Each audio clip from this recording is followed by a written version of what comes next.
presented by Jitti Music Maithili।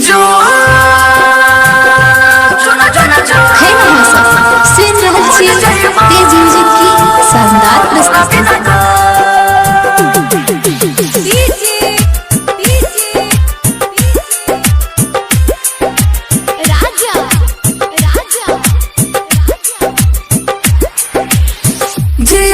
जी हमारा के जला दलही के सुना जी हमारा के जला दलही के अब जो जो जो के हर जैया कना दलही के अब जो जो जो के हर जैया कना दलही के।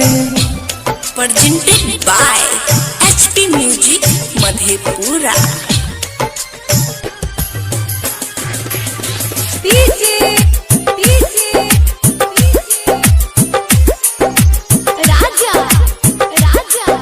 presented by Jitti Music Maithili।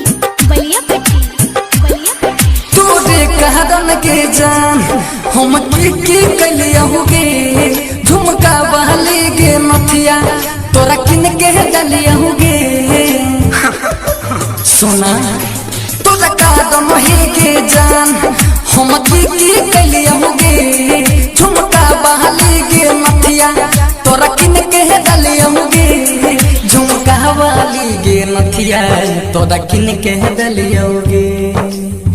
भरल जवानी में अपना डुबा दलही गे अब जो जो जो गे हर जैया कना दलही गे अब जो जो जो गे हर जैया कना दलही गे। तुम्हारे नाम गे जपई छिया गे।